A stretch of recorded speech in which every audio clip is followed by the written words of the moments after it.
Hey, Shotties. It's K Simone, and I'm here for the very first episode of the Shifting Your Atmosphere podcast, where we will talk about the journey from our current mindset and atmosphere that we have to the one that God has for us, okay? We are going to get into all of the steps that I've taken, the lessons that I've learned, the practical tools that I may use today in my life, Q&As, and much, much more. I'm so excited about this new chapter in my life, and I'd be so great if you'd like to become part of the community that I'm building along the way. So if there may be something interested in, go ahead and click that subscribe button so you can see all of our episodes as they come available, as well as hit the share button. You can share this content with anybody else that you feel like it'll be useful to. And with all that being said, let's get straight into the first episode. So the first episode, I really, really wanted to just start fresh at a baseline to say, what is shifting your atmosphere?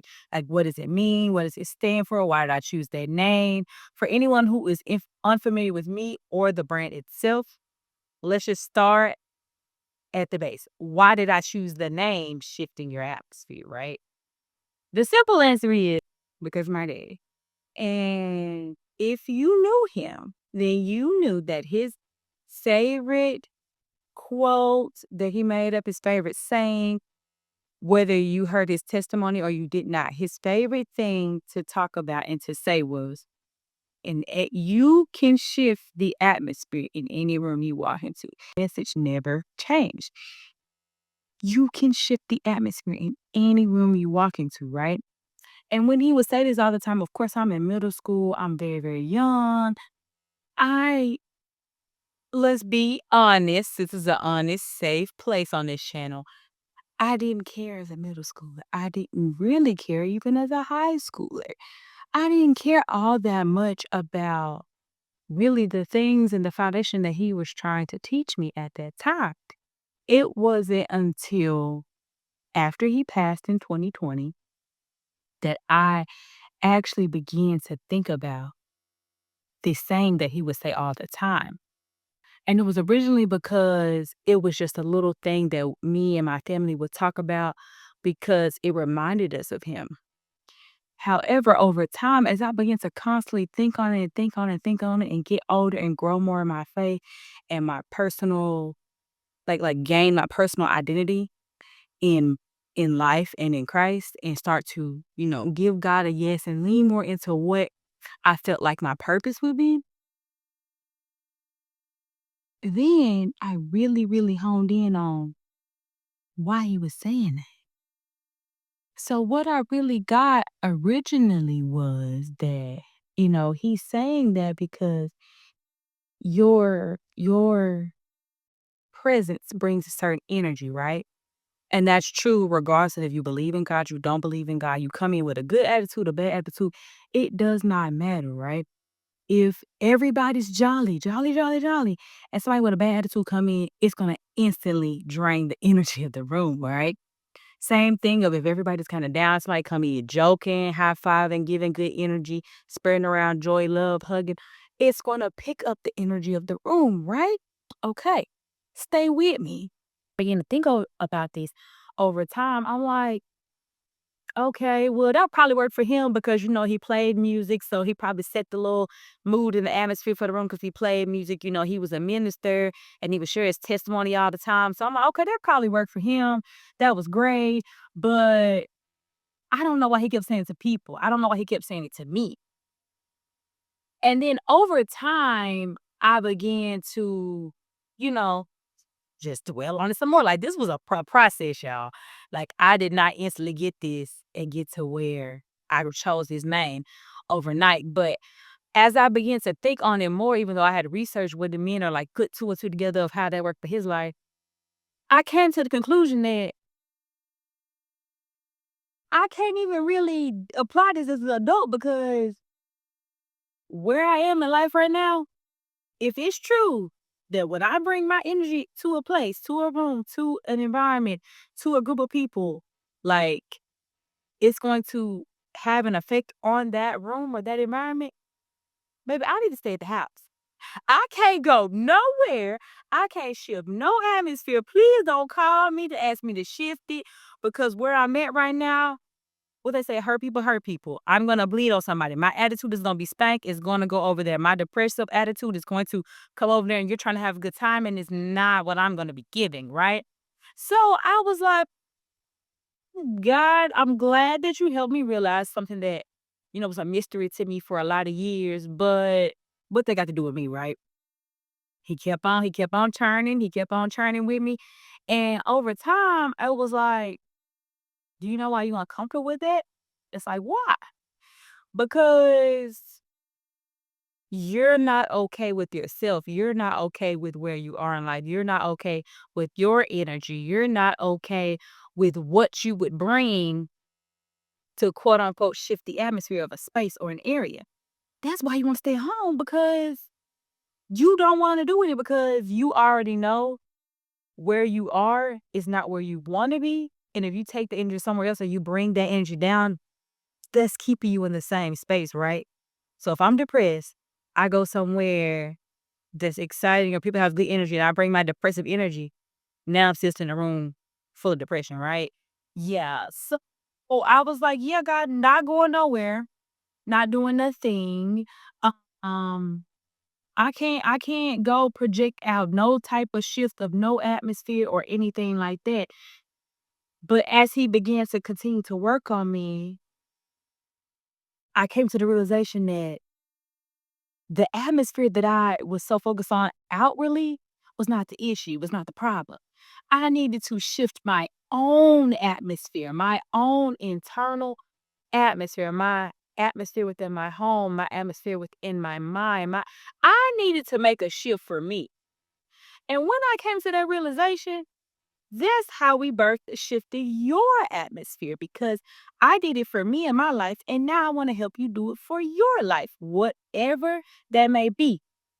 And how it kind of developed from just a saying and a realization for me into more so a brand was because God began to show me how to steward over all these areas of my life that I felt like I had lost complete control over or that all of my efforts were not making any progress, no matter how hard I tried, no matter what I was doing, like my faith, my fashion, y'all, I wasn't getting dressed, and what I love to do is get dressed. I wasn't getting dressed. I wasn't being myself. I wasn't combing my hair. I wasn't doing anything that I would normally do, that I love to do, that I enjoy doing, that brings, happiness to my heart, a smile to my. I wasn't doing any of that. Like I was not showing up for myself. Like, I was doing the bare minimum requirements, taking care of my child, clocking in work. Like, I wasn't doing anything outside of that, and if I was, it was such a, "Put on your energy, okay, back at home," and, back all the way down, not even saying anything, just sitting. So, in all of that, I had to truly, truly begin to work in all these areas of my life, my finances. Every time I made more money, it was like either I'm struggling to make more money or I'm making more money and I'm getting more bills. Like, what's going on? Why am I not making progress? And I found a good amount of discipline over, my finances, but what's still going on? My fitness, I had gotten achieved my goal in 2020, right? But then we went into COVID, right? So that's another area he had to get me back together in. So all of these areas he began to help me steward over for myself. And then as I began to progress and, we began to come out of some of these times and get back, free to go do as we please, some of that consistency started to slip away, right? Because I'm sticking to moving. I'm not preparing myself as I was prior because I get to move around now. I'm not stuck in the house. I'm not stuck in quarantine, things like that. And so one of the biggest things that he ended up bringing to my mind was one day I was just sitting there and I had legit six different types of resources in front of me trying to collect myself, right? And in that I was like, I just don't understand why come they couldn't have made this as one. Like, why do I have to have six different things just to organize my life, just to plan my life, just to keep all the things together that are important to me at the same time, all in one place? Like, I gotta get on this set of notes. I gotta go to this calendar. I gotta go to this journal. I gotta go to this budget. Like I was sick of all of that because it was too much for me. But I was making do what I had to make it do at the time. But over time, he was just like, you know, why not create what you were looking for? Why not create the very thing that would have been the most helpful to you while you were on your journey to growing if you feel like it don't exist? And create it from your point of view, the lessons you've learned from hindsight now, so you can help somebody else do that.